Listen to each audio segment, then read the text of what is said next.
কলেজের ঘটনায় চাঞ্চল্য। কলেজের ইউনিয়ন রুমের বন্ধ আলমারি থেকে উদ্ধার উই পোকা খাওয়া বান্ডিল বান্ডিল টাকা। সুরেন্দ্রনাথ কলেজে ছেঁড়া নোট উদ্ধার নিয়ে সজল ঘোষের ঠিক কি প্রতিক্রিয়া উঠে আসছে, সবার প্রথমে শুনুন।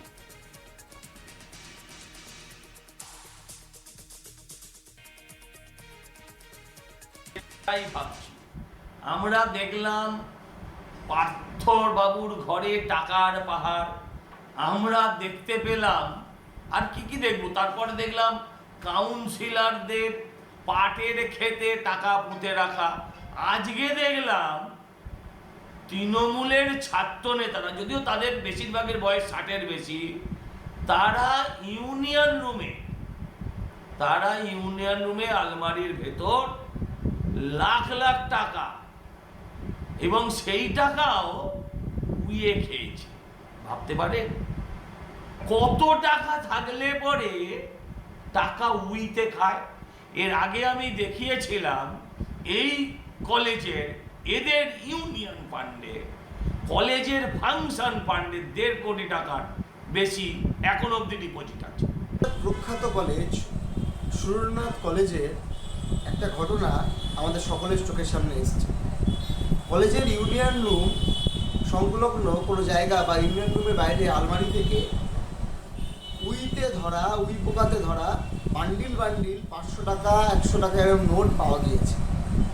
এখন কলেজের অভ্যন্তরে ছাত্র সংসদের অফিস, সেখানকার আলমারি, সেখান থেকে ট্রাঙ্ক, সুটকেসের মধ্যে থেকে যদি এরকম টাকা পাওয়া যায়, এখান থেকে এটা বোঝা যায় যে আমরা যে দীর্ঘদিন ধরে বলে এসেছি যে এই তৃণমূলের আমলে কলেজ বিশ্ববিদ্যালয়গুলো তৃণমূল ছাত্র পরিষদের নাম করে কিছু গুন্ডা, মাস্তান, মাফিয়া, অছাত্রদের, বহিরাগতদের আতুর ঘরে পরিণত হয়েছে। আর এই যে টাকাগুলো উদ্ধার হয়েছে, আমাদের মনে হয়েছে বা আমরা অনুমান করতে পারছি, এই যে বছর বছর অ্যাডমিশনের সময় যে তোলাবাজির টাকা, সাধারণ মানুষের রক্ত জল করা টাকা, যেই টাকা দিয়ে তার ছেলে মেয়েদেরকে কলেজে ভর্তি করার জন্য এই টাকাগুলো ইউনিয়নে দাঁড়াতে দিতে হতো, কারণ স্বচ্ছ যে কলেজের অ্যাডমিশন প্রসিডিওর, এই প্রসিডিওরটা তৃণমূলের আমলে উঠে গেছে।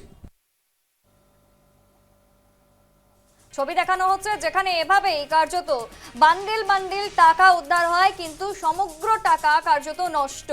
এবং এই টাকা উদ্ধারের ঘটনায় মুহূর্তের মধ্যে কিন্তু চাঞ্চল্য ছড়ায়। ঠিক এত পরিমাণ, এত বিপুল অঙ্কের টাকা ঠিক কিভাবে কলেজের অভ্যন্তরে ছিল, এবং সেখানে উই পোকা ধরে একেবারে কিন্তু সেই টাকাগুলো ইতিমধ্যেই নষ্ট হয়ে গিয়েছে। কোনো রকম কাজে লাগবে না সেই টাকা। সাধারণ মানুষের আত্মবলিদানের, বিভিন্ন রকমভাবে খেটে খাওয়া মানুষদের যে টাকা, তা ঠিক এভাবেই কার্যত বান্ডিল বান্ডিল ভাবে সংগ্রহ করা হয়েছিল সুরেন্দ্রনাথ কলেজে। এবং এই ঘটনায় যথেষ্ট পরিমাণে কিন্তু প্রশ্নচিহ্ন উঠছে কলেজ কর্তৃপক্ষকে নিয়ে, এবং সেই সঙ্গে ঠিক কোথা থেকে এত পরিমাণ বিপুল অঙ্কের টাকা সেখানে এলো, এই বিষয়েও কিন্তু ইতিমধ্যেই তদন্ত শুরু হয়েছে, যদিও এই বিষয়টিকে কটাক্ষ করতে ছাড়ছেন না বিরোধীরা।